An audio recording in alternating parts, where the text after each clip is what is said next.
What's going on? It is Special K. We are inside the KISS studios with new artist Jessie James. Welcome, girlfriend. Thank you for having me. Oh, you're welcome. You're welcome. So, personally, you know, I'm not too familiar with you, which is why I'm glad you're here, because we get to know you I'm a brand little new. bit. She's brand new. Brand new. Brand new. So basically, what I'm going to ask you to do is just introduce yourself to everybody. Hi, I'm Jessie James, and I'm a new artist on Island Def Jam. And my single just came out 2 days ago. Actually, 3 days ago. April 13th? April 14th? Day before my birthday. My birthday was April 12th, so happy birthday to me. It was a good present. And it's called Wanted, and I wrote it with American Idol judge Kara Diagordi and Mitch Allen, David Hodges, and Mitch Allen produced it. And I'm really excited. We're on a promo tour right now. I've been singing forever. And we're just going to all the radio stations and getting the music out there. It's all good. It's all good. Out. So give us the story of how you started. You're a new artist, but give us like the backstory. Like you've been singing since you were a kid with the hairbrush in the mirror, or what? Like how did it all begin? It was actually with a straightening iron. But yes, I've been doing this forever. I started singing whenever I was like 2. And my first time on stage was whenever I was 9. I entered a talent show, and I won the entire thing. It was the first time a child had ever won the overall contest. So from then on, I just started performing, being asked to perform different fairs and festivals, and I continued doing it. And I started playing guitar when I was 9 to write my own music, and so I started writing when I was 9. And then when I was 15, I started going back and forth to Nashville from Georgia, writing with other big writers. And then Big Yellow Dog, which is a publishing company, kind of got me on the shoulders and helped me out and introduced me to a lot of different writers, which was great. And then when I was 17, I tried to get a record deal in Nashville. Everybody said no because it was way too pop and just too soulful, too much, whatever it was. And so after I graduated high school, it's a long story, but I'm going to keep going. No, but I like the long story. After I graduated details high person, school, so this yes, is good. I like to tell all the details. So after high school, I went back to Nashville, and I stayed for like a couple of weeks, 3 or 4 weeks maybe. And one of my songs was on hold for Carrie No One at the time. It was called Gypsy Girl. And the song ended up in the hands of one of the A&Rs at Island Def Jam. His name was David Gray. He heard the song, loved it, loved my vocal, asked for a couple more songs, then played it for the president, David Massey, and they flew me up. And I sang for both of them, and they loved it. And they're like, great, now all I have to do is sing for L.A. Reid. And so, luckily, I didn't really know that much about him. I'd educated myself so much in country music that I didn't really know that much about a lot of the pop people in the business, you know. So, I'm sure if I would have known really what he had done, I would have like scared to death. So, I walked in, and he was like, you better be a good singer, because I'm in a bad mood. I was like, all right, that's fine. He had just had a girl group in there that were just terrible, and he was really upset about it. So I was like, all right, let's do this thing. So the song was called My Cowboy, and I had like a karaoke version of it. The producer had sent over a track without the vocals. So they pressed play. I started singing to it, and he said, stop the tape right now, stop. He was like, you're lip syncing. I was like, no, I'm not. He's like, yeah, there's vocals on there. I was like, no, there's not. He's like, don't sing. And he told the assistant to press play again. He pressed play, and there were no vocals on the tape. And so I just jumped in, and I started singing again, and then he lit up, got up from behind his desk, started dancing and singing along to the song, and then gave me a big hug and was like, we're going to dinner. Welcome to the label. It was great. That's how I came here. Dang, that's pretty awesome. It's a kind of a cool story, don't you think? You went to dinner with L.A. Reid that night? We went to dinner. He was so nice. He was really sweet. We had like a good dinner. The other guy, David Massey, came as the president of Mercury. We all just went to dinner, and he just was telling me how much I'm going to love it at the label, and I'm not allowed to leave New York till I sign.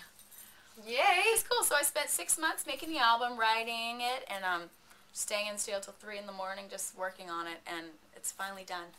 So those hours that you're like in the studio till 3 in the morning, are you like, phew, but then you have to remind yourself, like, it's all worth it, it's really happening. No, you know what? Like, I love it. I mean, there were times, of course, I was physically tired, but I love being in the studio. I think that's one of my favorite parts of the process, is the creative process. I love being in there and saying, add this in there, add a little bit of this guitar, put this in. I mean, I love being a part of it and adding vocals and writing more music. It's the best part. The creative process is my favorite.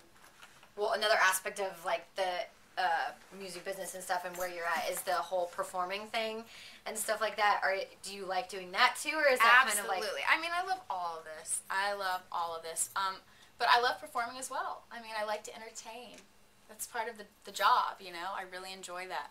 I love the creative process, but I like going out there and singing the songs and seeing people happy and smile, and it's great. I mean, the whole thing is great. Do you see yourself like more like Entertain, like Britney Entertain, where it's like huge show, or more like Christina Aguilera Entertain, where it's like everyone's like wowed by like huge vocals? Well, you know, I saw Christina's show, and hers was a lot too. I think, I mean, I like it stripped down. I really do. I like it to be about the music. Just kidding. But stripped down, no. I like it just to be vocals. I like to be barefoot. I like it to be about the music. And of course I love to dance and entertain, but I don't think I need to overdo it with all the other things. I feel like the music speaks for itself. I don't think I need to overcompensate for lack of. So. Right. Yeah. Oh, was that a slam? No, not at all. I just don't think I need all that stuff. Like, have you seen Nickelback show? Yeah. I love Nickelback. their. Me too. Yeah. Chad is so sexy. It's my favorite show. Anyway, Nickelback is awesome, and their show is stripped down. I mean, they got rugs on stage. They got, you know, flames going everywhere, but they're just playing the songs, and he's really good with the audience. I mean, he just sits there and talks to them. There's someone on the side of the stage always like, speed it up, you're talking too much. I love that. Yeah. Well, I know we're probably going to get to know you more and more, like, through your music and stuff like that, but since we have you here, what I want to know is the stuff that's not, like, the music stuff. Like, what do you like to do when you're not doing music? I like doing makeup, of course. We've got a Sephora thing going on. Can I say that? Yeah. Can I say that? Yeah. Yes, I'm part of the Sephora tour. I just don't know if it was confirmed yet. I'm part of the Sephora thing, and they just told me I could pick out all this makeup, and I'm so happy about that. But I like to relax, to be honest with you. I mean, all I do is music. This is my main thing. But whenever I have time off, I stay in my robe all day. And I have a little dog, and I play with my dog. What kind of dog? A Yorkie. I have a Yorkie. You do? Is it a big one? They're little people. Yeah, no, she's teacup. Mine's 4 pounds. Yeah, she's like, well, she's only like 8 months right now, but she's 1 pound, 12 ounces. So she's probably going to be like 2.5 full grown. They're the best dogs in the Yeah. world. I mean, they're people. They're Is it a boy or a girl? Girl. What'd you name her? Lulu Bell. Oh, cute. Lulu Bell James. Lulu Bell and Diva would be BFFs. Really? Yeah. Lulu is the sweetest dog ever. I just brought her to Hawaii, so. How did that work out with the whole flying thing? Because I wanted to They take put her underneath the plane. Really? Well, in Hawaii you have to do that because of agricultural rule. But other than that, when you travel, I mean, I just put her on my lap. And no one freaks out? Do you like have to give her like tranquilizer? No. I was like, cause I was worried because like she's kind of. Well, you gotta put him in like this little book bag kind of thing, like just like a dog carrier, and you have to put him underneath the seat.